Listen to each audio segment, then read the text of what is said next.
हमारे बॉडी में अनेकों प्रकार का सेल पाया जाता है। जैसे मान लीजिए कि तंत्रिका कोशिका, ये जो तंत्रिका कोशिका है ये भी एक क्या है, सेल है, जिसको हम न्यूरॉन सेल बोलते हैं। एक रुधिर कोशिका होता है, रुधिर सेल, ब्लड सेल इसको बोलते हैं इंग्लिश में। ब्लड सेल भी होता है। वसा कोशिका, ये वसा कोशिका यानी कि जो फैट सेल होता है, हमारा बॉडी में ही फैट सेल होता है। मान लीजिए कि जब हम वसा बहुत ज्यादा, जैसे मान लीजिए कि चावल बहुत अधिक खाएंगे तो हमारा बॉडी में वसा होगा, वो भी एक सेल की मात्रा से ही जो तोंद निकलता है वो क्या है, वो सब वसा है। यही जो वसा है, ये वसा है, ये क्या चीज है, ये वसा सेल, इसको वसा कोशिका बोलते हैं या फैट सेल बोलते हैं उसको। ये भी एक सेल है। कोई कोई व्यक्ति बहुत ज्यादा मोटा होता है, इसका मतलब आप समझिए कि वो क्या है, उसका जो मात्रा है वो अत्यधिक क्या कर रहा है, फैट ले रहा है।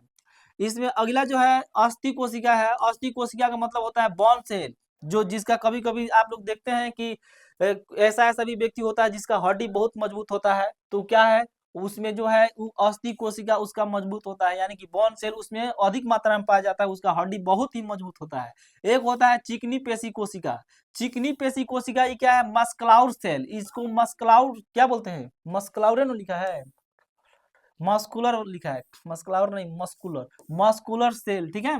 चिकनी पेशी कोशिका होता है, ठीक है। मस्कुलर सेल जो होता है वो चिकनी पेशी कोशिका होता है। जनन कोशिका ये क्या है, रिप्रोडक्शन सेल।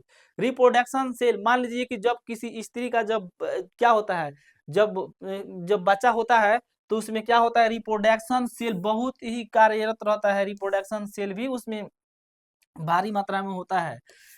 एक होता है क्या, शुक्राणु, ये भी क्या है, ये भी एक सेल है। जितना भी नाम हम आप लोगों को बताए हैं सबका सब क्या है, सेल है। जैसे में इसमें दिया है शुक्राणु, शुक्राणु यानी कि स्पर्म जो होता है वो भी एक क्या है, मानव में पाए जाने वाला ये भी एक क्या है, सेल है। अंडाणु, अंडाणु जो है ये भी क्या है, एक अंडाणु भी एक सेल है। तो इतना नाम तो आप लोग इसके पिछली वीडियो में शायद जाने हैं, पढ़े हैं, इसको हम बताए हैं, डीपली से बताए थे इसके बारे में। अब आगे देखते हैं कि आगे इसमें क्या दिया है, आगे थोड़ा देखते हैं। आगे इसमें दिया है पादप, इसमें दिया है पादप कोशिका और जंतु कोशिका में अंतर। अब पादप कोशिका, पादप के मतलब होता है कि मान लीजिए कि जितना भी पेड़ पौधा है सबका सब क्या है, पादप ही है। पादप है कि नहीं है, सब पादप है। और जंतु कोशिका का मतलब होता है कि जो जीव हो गया, मान लीजिए कि एक जगह से दूसरे जगह तक भी जाता है, उसको क्या बोलते हैं, जंतु बोलते हैं। तो जंतु कोशिका में अंतर इसमें पूछ रहा है। तो पादप कोशिका, ये पादप कोशिका के बारे में बोल रहा है। इसमें दिया है कि इसमें इसमें कोशिका भीति होती है। इसमें जो होता है कोशिका भीति पाई जाती है, किसमें, पादप में। जो पेड़ पौधा होता है, पेड़ पौधा होता है उसमें क्या पाया जाता है, इसमें कोशिका भीति पाई जाती है।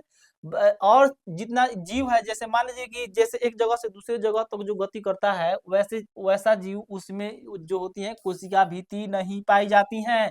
आप पादप कोशिका में पाई जाती हैं। आगे इसमें दिया है, इसमें हरित लवण, हरित लवण उपस्थित होते हैं। इसमें हरित लवण उपस्थित होते हैं, तो इसे आप स्पष्ट कीजिए कि जंतु में हरित लवण कोशिका नहीं होती हैं। आगे इसमें दिया है कि इनमें प्रकाश संश्लेषण होता है, यानी कि पादप कोशिका जो होता है इसमें क्या होता है, इसमें प्रकाश संश्लेषण होता है। तो क्या यह जंतु है तो इसमें प्रकाश संश्लेषण नहीं होगा, होगा। अब देखेंगे आगे उसमें, जब उसमें जो पार्ट में आएगा तो क्या इसमें दिया। ये प्राय बड़े आकार की होती हैं, ये प्राय क्या होती हैं, बड़े आकार की होती हैं। आप लोगों को एक बार और हम बता दें, इसमें ये जो हम बताए हैं आपको पादप कोशिका के बारे में बताए हैं कि इसमें कोशिका भीति होती है, इसमें हरित लवक उपस्थित होते हैं, इनमें प्रकाश संश्लेषण होता है। यह प्राय बड़े आकार की होती हैं। ये पादप जो होता है इसका जो आकार होता है बड़ा होता है। पेड़ पौधा छोटा छोटा नहीं होता है, पेड़ पौधा का जो आकार होता है बहुत बड़ा होता है, ठीक है। आगे देखते हैं, उसी का पार्ट से ही, उसी का पादप और जंतु कोशिका में अंतर, ये पार्ट्स दिया है, इसको नहीं देखना है उतना। आगे इसमें देखते हैं जंतु कोशिका, पादप कोशिका के बारे में तो हम आप लोग को बताए हैं, 3-4 पॉइंट था उसमें, 4-5 पॉइंट। अब इसमें देखते हैं, इसमें कोशिका भीति नहीं होती है। अब लीजिए, इसमें कोशिका भीति नहीं होती है, और पादप में क्या होता था, कोशिका भीति होती है। इसमें इसमें इसमें कोशिका भीति नहीं होती है, इसमें हरित लवक अनुपस्थित होते हैं। इसमें क्या दिया है, इसमें हरित लवक उपस्थित होते हैं। आगे इसमें दिया है इनमें प्रकाश संश्लेषण नहीं होता है, इसमें प्रकाश संश्लेषण नहीं होता है। आगे वाला पॉइंट में दिया है कि यह प्राय छोटे आकार की होते हैं, छोटे प्रकार के होते हैं, यानी कि जंतु जो होते हैं उनका आकार छोटा होता है और जो पादप होता है उसका आकार बड़ा होता है। इसमें कोशिका भित्ति नहीं होती है और पादप में कोशिका भित्ति होती है। इसमें हरित लवक अनुपस्थित होते हैं और जो पादप में होता है उसमें हरित लवण उपस्थित होते हैं। इनमें प्रकाश संश्लेषण नहीं होता है, उसमें प्रकाश संश्लेषण होता है। यह प्राय छोटे आकार के होते हैं और जो पादप में हो गया उसका जो आकार होता है बड़ा बड़ा होता है। मान लीजिए कि जो पेड़ पौधा होगा वो छोटा थोड़े होगा, वो क्या होगा, बहुत बड़ा बड़ा होता है। पेड़ पौधा देखे हैं जंगल में, सदाबहार पेड़ देखे हैं आप लोग, अनेकों प्रकार के उसमें पेड़ होता है, वो बहुत बड़ा बड़ा पेड़ होता है सदाबहार पेड़ में, उस बहुत हाई लेवल का होता है।